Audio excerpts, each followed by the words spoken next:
This Jon Jones Cyril Gane fight. Honestly, I think it's a tougher fight than Francis. Really? I do. I think that Cyril Gane, his movement, his footwork, he's so good with his front leg. And for Jon Jones, remember when he came back from OSP, he looked so stiff. Yeah. And that was a time off and putting a lot of muscle on.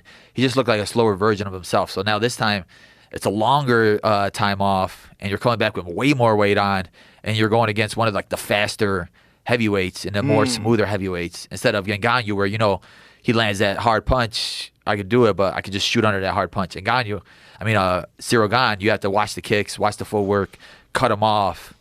Yeah.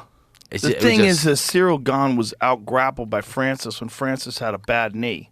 Francis's knee was fucked up, and Francis out-grappled him and beat him handily with his grappling. Yeah. I talked to Eric Nixick, and he said Francis's grappling is on a totally different level than he used to be before, and he's so big and so strong.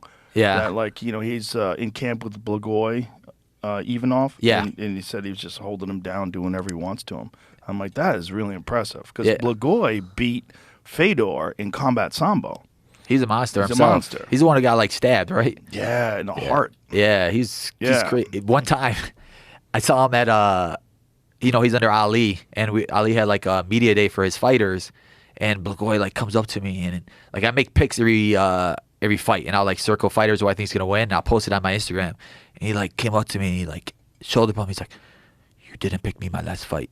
And I was like, what? And I was like, dude, I don't even know you fighters even really pay attention to that. He's like, I was like, dude, now I started realizing that these guys are watching it.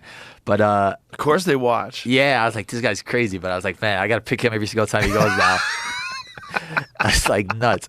But yeah, I always talk to Eric Nixick. Eric Nixick's one of those coaches that he's like my brother. Where I'll call him after, hey, they're giving me this guy. What do you think about it? And he would always tell me Francis is one of those heavyweights that loves to wrestle. Wrestling practice, strikers, they don't show up. They hate to be in that grind. It's a different type of grind. They said Francis is there all the time. He loves to be in that grappling mode. I mean, especially after that Stipe fight, the first Stipe fight, he learned that's where his Achilles heel is grappling. And that also you can't take everybody out. Sometimes, not in that fight at least, Stipe just weathered the storm somehow or another. Yeah. And you have to have the gas tank, and you have to have the grappling to survive all those other exchanges. But that was at his moment. Remember when he was just knocking everybody out, and he had 2 minutes of fight time? Yeah. And then all of a sudden you fight a guy, oh, dang, it's past the second round? Well, it's also like we talked about with Hamzat. When Hamzat went after Kevin Holland, if you get out of that round, how much do you have left? Yeah. Well, he got out of the round. Stipe made it out of the round, and then Stipe started dominating. But that second fight, man, Francis's takedown defense, he looked good. Patient Francis. That's what DC was saying. Patient Francis is scary Francis. Yeah, that's why I'm mad. Yeah. I'm mad because I feel like we were deprived of one of the great fights in MMA, one of the most compelling fights in MMA. Does it mean I'm not interested in Cyril Gane and Jon Jones? I'm very interested in that fight. For all the things you listed. Yeah. Also for Cyril Gane's performance against Tai Tuivasa. It's like, God damn, Cyril Gane. And Cyril Gane does a lot of shit that's very unusual.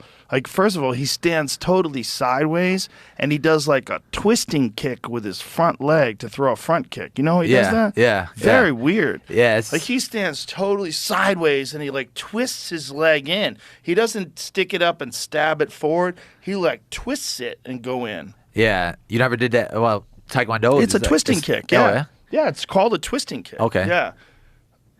So, no, that's him throwing side kicks. Spinning heel kick, he threw a spinning heel kick. He throws this kick off the front leg. If you go to Tai Tuivasa, the one he was landing to that front, to the body, God, that was breaking. Dude, Tai is so tough, though, he's man. so tough. Tai is so tough.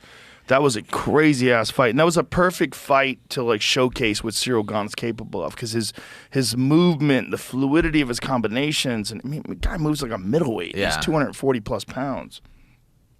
This was a great-ass fight. So he stands sideways, and he throws this front kick when he gets distance. He throws this front kick off the sideways stance, and he turns his body. Oh, there's that kick to the body, those round kicks. Oh, this is the finishing secret. Oh. Yeah. Very, very interesting, man, watching the two. There it is. Oh, See it? Yeah. See how he throws it? and he throws it off of both sides with the front leg. He's the most agile and the like probably the most technical of all the heavyweight strikers. Cyril's very well rounded when it comes to his striking. He's so smooth. Yeah. And he's like intelligent. Like he understands the distance. All right, now this is a knee distance. This is not kick distance. Very interesting fight. So for Jon, it's going to be, can Jon take him down? Can Jon, like, how does Jon perform at heavyweight? Can Jon close the distance? Is he as fast? What is the 3 years off like? Is he hungrier and even better because he's fired up and he, you know, like y'all must have forgot? He's got that mindset. He usually does too, right? Remember, he was always that guy that would want to beat you at your own game. Oh, you're a wrestler, I'll wrestle you. You're a striker, I'll strike with you. Yeah. So if he comes out there thinking, Ciryl Gane, you're a smooth striker, I'll smooth you. I don't know. It's also a first fight at heavyweight. We really don't know how he's going to respond when he gets hit by a big heavyweight. We don't know anything. Yeah. And it's years, and it's also Jon is older now, you know. Just that time off, honestly. A lot of partying.